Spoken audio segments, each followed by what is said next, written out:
Have you ever been on a flight where everything seemed calm? Just another routine trip across the skies, until one moment changes everything, leaving passengers breathless, pilots speechless, and the world reminded of the hidden legends walking quietly among us? This is not just a story about an emergency at 30,000 feet. This is the story of a rescue that saved every soul on board, followed by a revelation so powerful that it made America's most advanced fighter pilots break radio silence in a way they almost never do. Stay with me until the very end, because once you hear her call sign, you'll understand why the sky itself honored her. And before we begin, don't forget to hit that subscribe button, because we bring you real cinematic stories that will leave you inspired, emotional, and hooked until the very last word. It was supposed to be a smooth red-eye flight from Los Angeles to Boston. Passengers shuffled in, some weary from business trips, others eager for family reunions. Among them sat an unassuming woman in her late 30s, seat 14A, her hair tied back in a no-nonsense ponytail, her jacket plain, her backpack small. To the flight attendants, she was just another traveler. To the other passengers, she was invisible. She didn't chat, didn't scroll through her phone like others, didn't fidget nervously. She just sat, calm, eyes fixed out the window, as though the sky was an old friend she hadn't seen in years. 2 hours into the flight, calm turned into chaos. Somewhere over the Rockies, turbulence hit hard enough to rattle overhead bins and toss drinks onto laps. Nervous laughter spread through the cabin at first, but that laughter quickly died when the captain's voice broke through the intercom, sharp and urgent. "Ladies and gentlemen, this is your captain. We are declaring an emergency." Gasps filled the cabin. Unbeknownst to the passengers, one of the engines had flamed out, followed by hydraulic issues that compromised control. For the average person, the words meant little. But for those in the cockpit, it meant one wrong move and the aircraft could spiral out of control. The co-pilot wrestled with the yoke, alarms blaring. Flight attendants tried to keep passengers calm, but the truth was written across their pale faces. They didn't know if they would make it. Then, through the panic, one voice emerged. Calm, confident, commanding. It belonged to the woman in 14A. She stood, approached the attendants, and said 4 words that changed everything. "I can help you." At first, they stared at her in disbelief. Who was she to make such a claim? But desperation has a way of stripping away doubt. Minutes later, she was in the cockpit.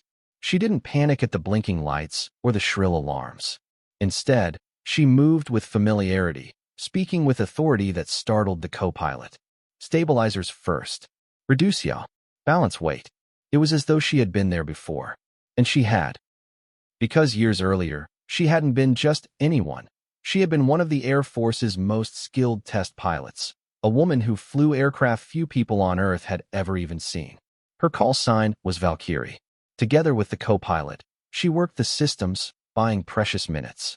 The plane was losing altitude fast, but she improvised, guiding it through the rough descent until the hydraulics responded enough for a controlled emergency landing at Peterson Air Force Base in Colorado. Fire crews and ambulances lined the runway, ready for disaster. But the landing, though rough, was successful. Every passenger survived. Applause erupted once the aircraft screeched to a stop. Passengers hugged strangers, wept openly, prayed in relief. The captain, pale and shaking, looked at the woman in 14A and said, "Ma'am, I don't know who you are, but you just saved 212 lives." She simply nodded, unbothered by the praise. For her, it was instinct, not glory. But what came next transformed the story from remarkable to unforgettable. As the passengers were evacuated onto the tarmac, the sound of roaring engines filled the sky. 2 F-22 Raptors, sleek and powerful, descended from the clouds in tight formation, circling the airfield. The crowd looked up in awe. To civilians, it was strange. Why were fighter jets here now? The answer came moments later.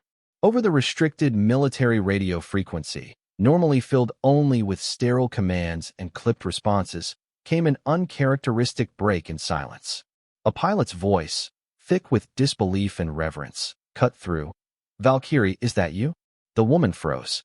For years, she had buried that name, retired from service, vanishing into civilian life without fanfare. But call signs never die.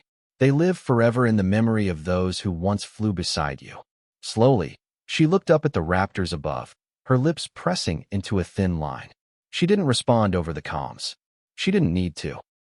Then it happened. Against all protocol, both F-22s dipped their wings in unison, a pilot's salute. It wasn't to the passengers. It wasn't to the airline crew. It was to her. To Valkyrie. To the woman who had once soared among them, who had saved lives in silence, and who, even in retirement, had proven that legends never fade. Gasps and whispers spread among the passengers. Who is she? Someone asked aloud. Why are fighter jets saluting her? The truth was bigger than anything they could comprehend. For those who knew her past, Valkyrie wasn't just a pilot. She had flown missions that were still classified. She had tested aircraft that most of the world didn't even know existed. She had trained generations of aviators who carried her lessons into combat zones across the globe. Her name was spoken in flight schools with respect, in squadrons with awe. And now, seeing her again, even by chance, was enough to make hardened F-22 pilots break the strictest rule of all: radio silence. On the tarmac, children pointed at the jets, unaware of the weight of the moment. Adults stood in silence, goosebumps prickling their arms. Some wept, not fully understanding why, only sensing the gravity in the air. And she simply lowered her gaze, embarrassed by the attention, her eyes shining with quiet tears. By the next morning, the story had begun to spread. Not in headlines, not officially, but in whispers, in shared videos recorded by passengers, in stories passed from one person to another. How one woman had saved everyone, and how the sky itself had bowed to her. She didn't seek fame. She never told her story. But for those who witnessed it, she would never just be passenger 14A again. She would always be Valkyrie.